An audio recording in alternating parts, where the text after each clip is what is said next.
Hello दोस्तों इस chapter में हम लोग बात करेंगे। ठीक है, फार्मूला सेशन जो है हम लोग चला रहे हैं, इसको काफ़ी हेल्पफुल बनाएगा आपको।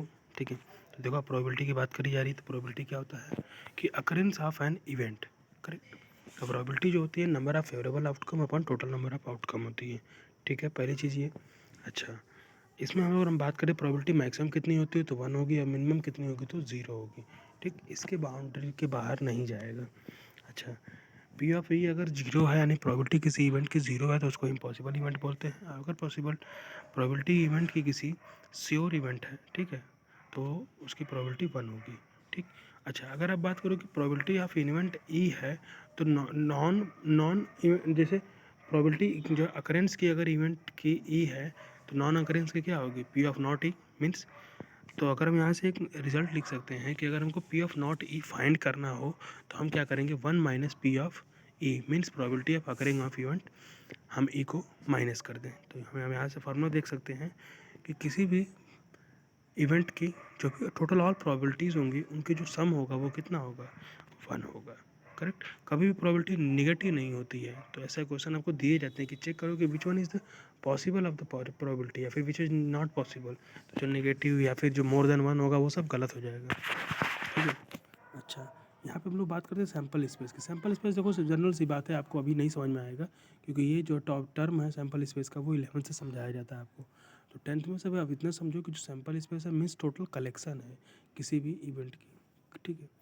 तो अगर हम लोग बात करें कॉइन टॉस की, तो अगर 1 कॉइन होगा तो हेड और टेल होगा, अगर 2 कॉइन होगा तो हेड हेड, टेल टेल और हेड टेल और टेल हेड होगा। ठीक। इस तरीके से 3 कॉइन के लिए दिया जा रहा है आपको, एक इस तरीके से 4 कॉइन के लिए दिया जा रहा है।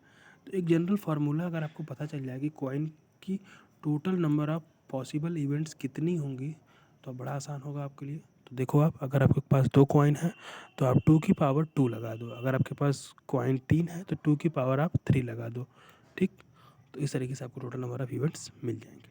चलो देखो, अब यहाँ पे इन्होंने लगा कर दिखाया भी है कि 2 की पावर 1 करेंगे तो 2 आएगा एक कॉइन के लिए, 2 कॉइन के लिए 2 की पावर 2 करेंगे या 2 इंटू 2 करेंगे तो 4 आएगा। तो सारे इवेंट्स निकाल के दिखाए गए हैं।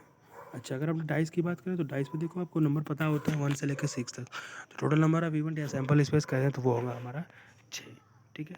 अच्छा, अगर हम दो डाइस की बात करें तो 2 डाइस की बात करेंगे तो हम 6 इंटू 6 यानी टोटल 36 पेयर हमारे बनेंगे, जो कि आपको यहाँ पे दिखाया जा रहा है। ठीक। इनसे बहुत ही इम्पॉर्टेंट क्वेश्चन इसमें मिलते हैं। ठीक है, तो ये चीज़ें ध्यान देंगे।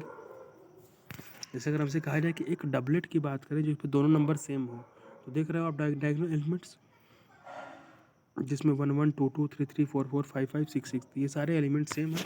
तो ये आपका डबलेट आप जो है नंबर्स है। करेक्ट। 3 कॉइन होंगे, 3 डाइस होंगे, तो इनका टोटल जो सैम्पल स्पेस होगा वो कितना होगा, 6 इंटू 6 इंटू 6 एंड 2 16 होगा। ठीक, इस तरीके से हम लोग निकालते हैं। अच्छा, अब यहाँ पे देखो आप प्रोबेबिलिटी में आपको प्लेइंग कार्ड्स के बारे में भी नॉलेज होनी चाहिए क्योंकि इसमें भी क्वेश्चन आते हैं। तो प्लेइंग कार्ड्स में आपको पता है टोटल नंबर ऑफ कार्ड 52 होते हैं, जिसमें 26 रेड होते हैं, 26 ब्लैक होते हैं। अब जो रेड होते हैं उसमें हार्ट और डायमंड पाया जाता है, 2 अलग अलग कैटेगरी होती है 13 13 की। और जो ब्लैक कार्ड होते हैं उसमें क्लब और स्पेड पाया जाता है, वो भी 2 अलग अलग कैटेगरी है। ठीक है, 13 13 की। अच्छा, जो भी एक कैटेगरी है ना उसको सूट बोला जाता है। तो हर एक सूट में ना एक एस, किंग, क्वीन और जैक। ठीक। और 9 कार्ड जो है हमारे 2 से लेकर 10 तक पाए जाते हैं। ठीक है, इस तरीके से टोटल डिवीज़न हर एक जो है सूट में होता है। अच्छा, यहाँ पे एक क्वेश्चन और पूछा जाता है कि फेस कार्ड कौन कौन से होते हैं। तो 4 किंग, 4 क्वीन और 4 जैक, ये सारे जो कार्ड्स हैं वो क्या हैं, फेस कार्ड्स हैं। ठीक है, तो यहाँ से बहुत इंपॉर्टेंट क्वेश्चन बनते हैं। दैट्स ऑल, मिलते हैं नेक्स्ट वीडियो में, तब तक के लिए धन्यवाद।